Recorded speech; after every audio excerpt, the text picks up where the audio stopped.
Durante casi un año, Ulises y sus acompañantes han permanecido en la isla de Circe. Tras enfrentarse a terribles tormentas y naufragios provocados por Zeus y Poseidón, los días que han pasado con la hechicera han sido como un bálsamo aliviador para sus heridas.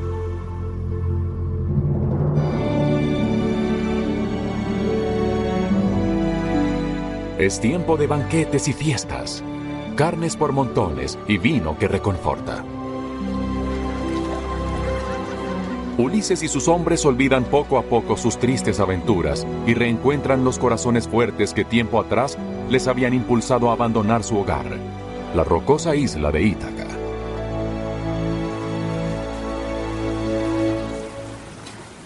Al cabo de un año, cuando vuelve la primavera, Euríloco y Polites hablan a su rey en nombre de todos los hombres. Ha pasado el tiempo de compartir cada noche el lecho de la bruja de los rizos sueltos. Es hora de partir. Su destino es regresar a los hogares de sus padres. Y para Ulises, al de la bella Penélope, su hijo Telémaco, y si los dioses le conceden una larga vida, su padre Laertes.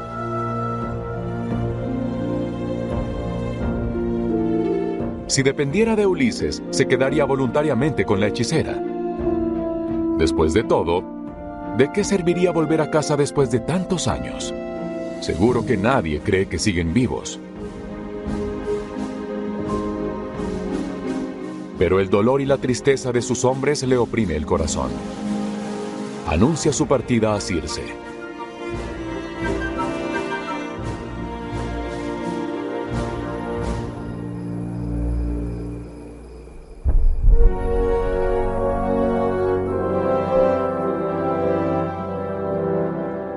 La diosa bruja sabía que este día llegaría. Prometió a Ulises la noche en que se conocieron liberarlo a él y a sus hombres. Cumplirá su palabra. Pero queda un gran obstáculo. Los griegos están perdidos. Antes de llegar a la isla de Circe, habían sido zarandeados en todas las direcciones por los mares. Hoy en día no tienen idea de qué camino seguir para volver a Ítaca.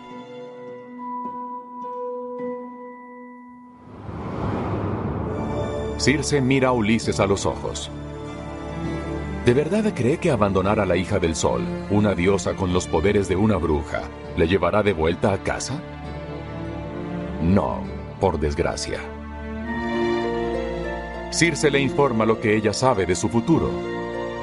No mucho, para ser honesto, porque ni siquiera los dioses saben lo que las parcas tienen reservado para ellos, y mucho menos para los mortales.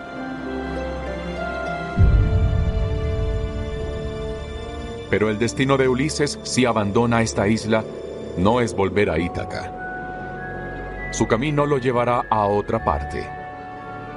A un lugar en el que nadie desea entrar antes de tiempo. Un lugar del que solo Circe conoce el camino. Un lugar aterrador. Su nombre es suficiente para llenar de miedo a cualquiera que lo escuche.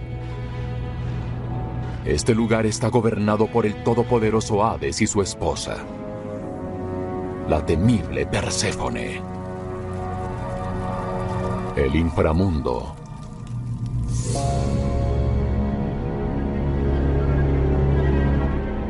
La cabeza de Ulises da vueltas. El inframundo. El lugar sin retorno. El hogar de los muertos, de las almas errantes y las sombras, de los que han sido abandonados por la vida para siempre. ¿Habrá llegado su hora? No, responde Circe. Ella le cuenta que hace mucho tiempo un oráculo le anunció la llegada de Ulises y su partida, un día hacia su tierra natal.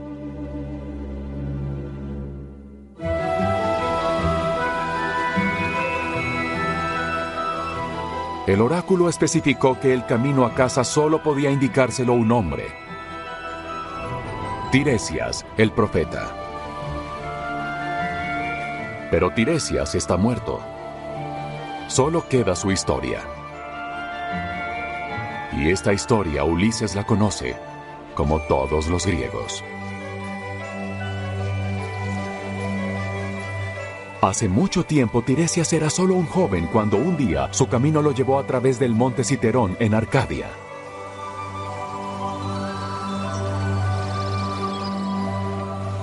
Por el camino observó dos serpientes entrelazadas. Las serpientes se estaban apareando. Tal vez por diversión o tal vez por descuido. Tiresias golpeó a las serpientes con su bastón y la hembra murió en el acto. En ese mismo instante, Tiresias sintió que su cuerpo comenzaba a transformarse. Golpeado por el miedo, comenzó a presenciar su propia metamorfosis, de un joven apuesto a una mujer. Una mujer joven muy hermosa. Una joven hermosa, con un apetito sexual insaciable.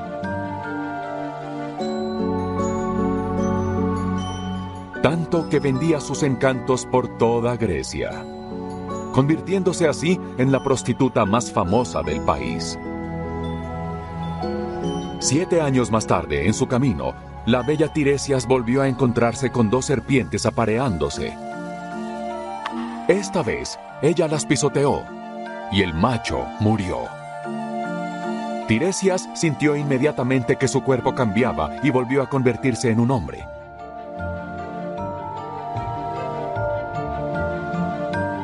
Pero la vida de Tiresias se complicó realmente el día en que fue convocado por los dioses.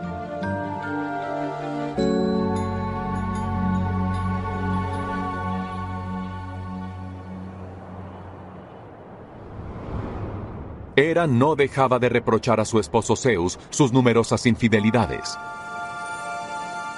El dios de los dioses nunca las había negado, y como todos saben, siempre demostró ser más que capaz, dando gloriosos hijos a hermosas mujeres mortales de todo el mundo.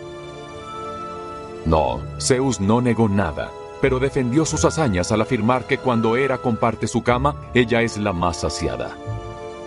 Porque claramente afirma en el acto sexual, la mujer siente mucho más placer que el hombre.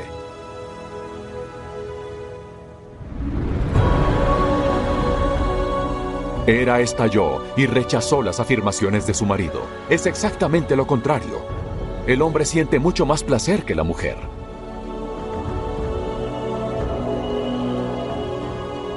El desacuerdo, alimentado por la ira de Hera, pronto se convirtió en una disputa. Para solucionar la disputa, Zeus y Hera decidieron preguntar al único ser vivo que había vivido como hombre y mujer: Tiresias.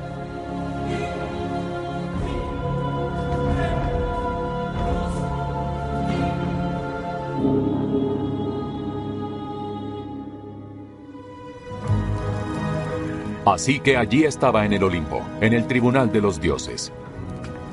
Sin duda, Tiresias debía conocer la respuesta a la pregunta, ya que había experimentado el acto sexual de los dos sexos.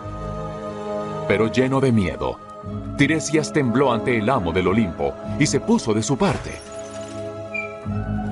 Si el placer se dividiera en 10 partes iguales, las mujeres obtendrían 9 y los hombres solo una. Zeus estaba satisfecho, pero Hera estaba furiosa. Ella lanzó una maldición sobre Tiresias, condenando sus ojos a la oscuridad eterna. El mortal que había visto a los dioses nunca volvería a verlos.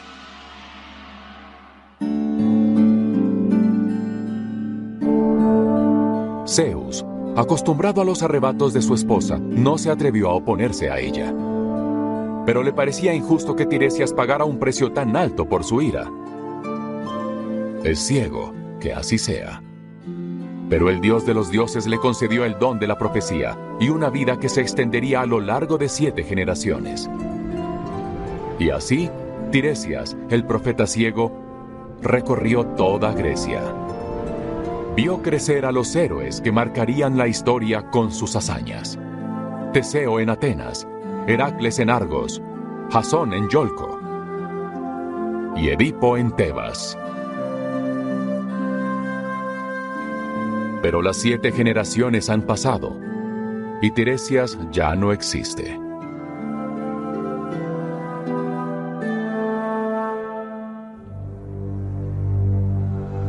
Circe lo confirma. El profeta ciego reside ahora en el reino de Hades, en el infame inframundo. Es allí donde Ulises debe ir a consultarle. Solo Tiresias puede decirle cómo regresar a casa, a Ítaca. Porque Hades y su esposa Perséfone han permitido a Tiresias, y solo a él, conservar su sabiduría y el don de la profecía. Los demás muertos son simples sombras, y Ulises debería desconfiar de ellos.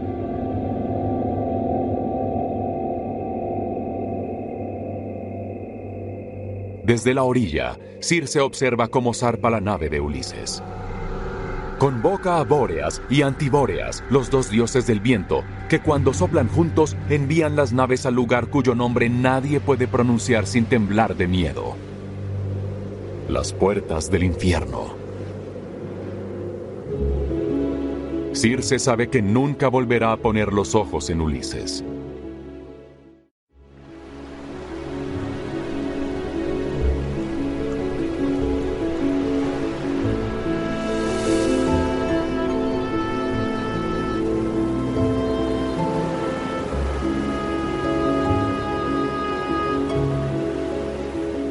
Se acercan al lugar indicado por Circe, la misteriosa tierra de los cimerios.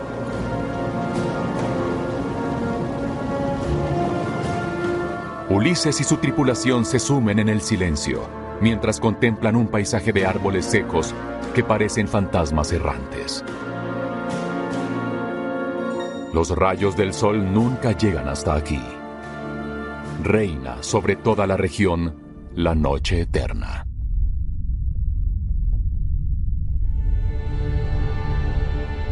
Sus rostros delatan su temor. Un temor profundo en sus estómagos que ninguno de ellos ha sentido nunca, ni siquiera antes de las terribles batallas contra su enemigo troyano.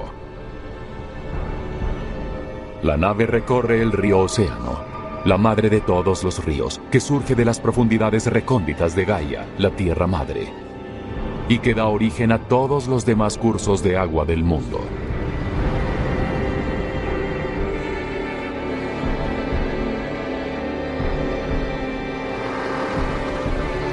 Su progreso es lento, interminable. Los hedores pútridos se mezclan con la oscuridad. Pero pronto llegan al borde de un abismo que expulsa humo. Ulises desenvaina su espada y la utiliza para cavar una zanja. Luego recita la oración de los muertos y hace la ofrenda de 3 libaciones, como es costumbre.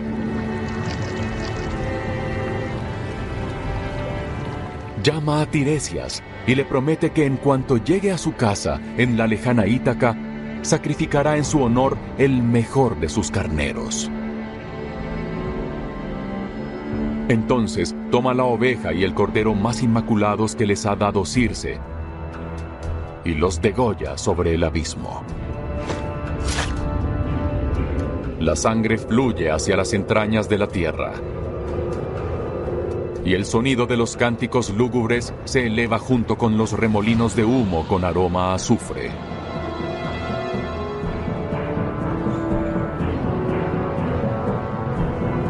Una a una, las almas de los muertos se acercan, demacradas y con gestos de dolor. Son jovencitas vírgenes, hombres y mujeres en su mejor momento, ancianos consumidos por la vida, guerreros aún cubiertos de sangre, víctimas de la ira de Ares. Ulises disimula su miedo. Ordena a sus hombres que continúen el sacrificio en honor a Tiresias. Con su espada, impide que la multitud de muertos se acerque a la sangre derramada por el profeta ciego. Pero los muertos rodean lentamente a los marineros. están desesperados por probar la sangre oscura del sacrificio, que les devolverá durante unos instantes fugaces el recuerdo de su antigua fuerza vital.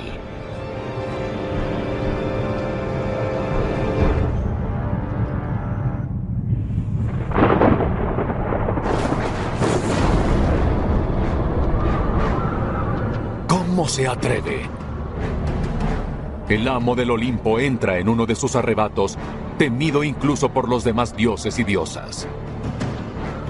En toda la tierra, el cielo se nubla y reina la oscuridad.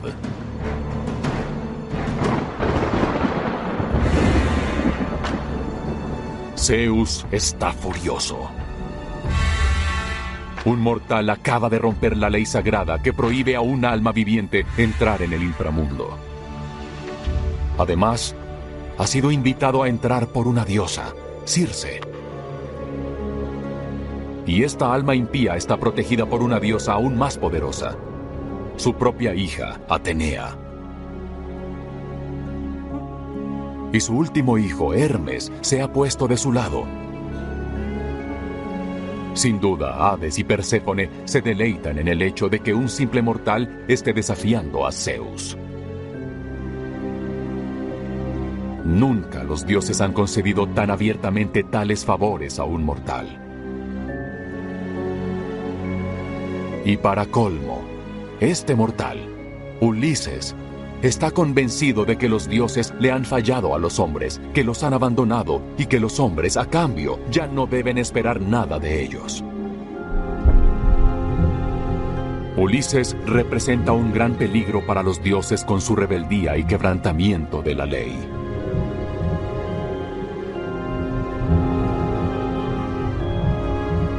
Desde el endurecido corazón de Ulises, el miedo y la creencia hasta ahora inseparables para que los dioses fueran venerados, se ha desvanecido.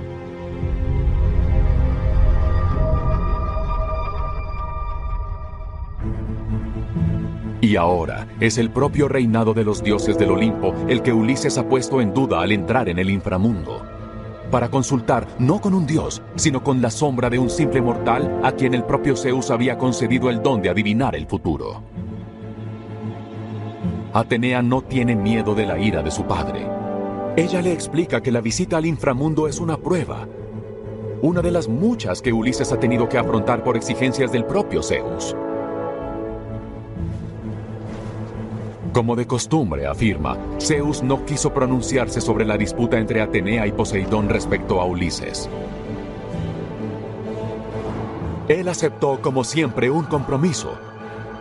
Frente a Poseidón, que deseaba desesperadamente la muerte de Ulises, y frente a Atenea, que quería su supervivencia, Zeus prefirió una decisión intermedia. Ulises declaró, no morirá, pero sufrirá como ningún hombre ha sufrido antes. Dejemos que Ulises continúe su viaje, insiste Atenea. Podría ser la mejor manera de regresarlo a la fe de sus antepasados. Si, como un simple mortal, consigue atravesar el inframundo, si es nuevamente sometido al terrible destino que le tiene reservado el mar, y si Atenea y Hermes pueden velar por él e inspirarle nuevas artimañas para redescubrir la ruta de regreso a casa, entonces no será a un profeta ciego a quien haga sacrificios, sino a los dioses todopoderosos, los del Olimpo, que lo han salvado de las desgracias de las que también ha sido víctima. Su creencia en los dioses del Olimpo renacerá, más fuerte que nunca. Ante la pugnacidad de su hija, Zeus vuelve a rendirse. ¿Tiene otra opción?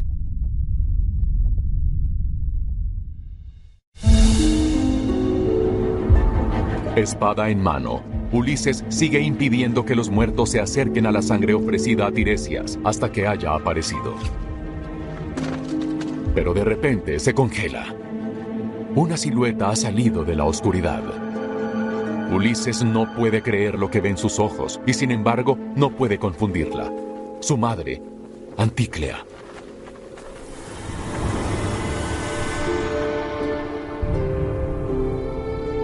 Cuando se fue a Troya hace más de 10 años, ella todavía estaba viva. ¿Qué hace ella aquí, ahora, en este horrible lugar? Antíclea también está sorprendida.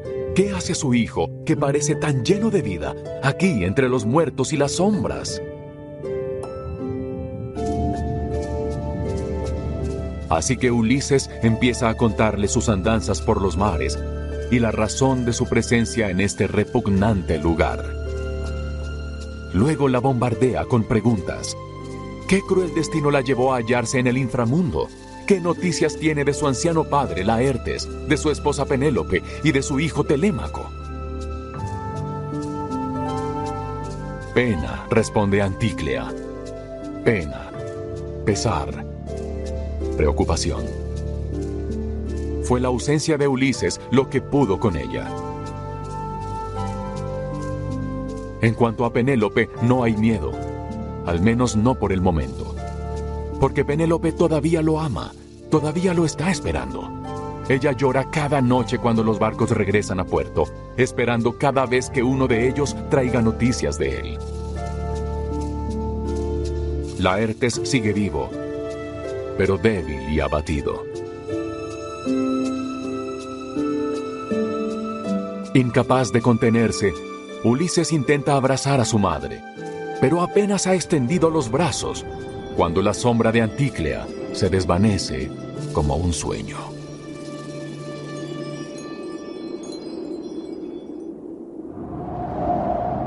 Finalmente, la sombra de un anciano aparece por encima de las demás, envuelto en un manto de niebla. Tiresias. El profeta ciego sostiene un cetro de oro. Ulises se adelanta, prudente, temiendo que la figura como la sombra de su madre se desvanezca para siempre. Comienza a interrogar al profeta. Tiresias responde: Poseidón no puede perdonar a Ulises por enceguecer a su hijo, el cíclope Polifemo. Zeus también está lleno de ira. Ulises ha despertado su hostilidad. La ruta que le llevará de vuelta a Ítaca atraviesa las islas de las temibles sirenas. Luego las rocas Caribdis y Ésila, dos monstruos marinos que devoran los barcos que se acercan a ellas. Ulises puede tomar esta ruta y sobrevivir a ella, si recuerda que es el hombre de los 1000 engaños, el hombre de las numerosas estrategias. Entonces su flota puede llegar a puerto frente a la isla de Trinacia. Allí verán magníficos rebaños de ganado pastando en praderas. Pertenecen a Helios, el dios del sol. Sus hombres no deben ponerles un dedo encima bajo ningún pretexto o les ocurrirán terribles e irremediables desgracias. Morirán todos, uno a uno, y toda su nave se hundirá. Si por un milagro Ulises consigue escapar, llegará a Ítaca, pero solo. Y una vez allí, le sobrevendrán nuevas desgracias. Ulises escucha en silencio. Seguirá al pie de la letra las instrucciones de Tiresias, pero en cuanto a las maldiciones de los dioses, se limita a encoger los hombros. Desde la temible guerra de Troya, los dioses ya no tienen los poderes que afirma Tiresias, pertenecen a un mundo pasado.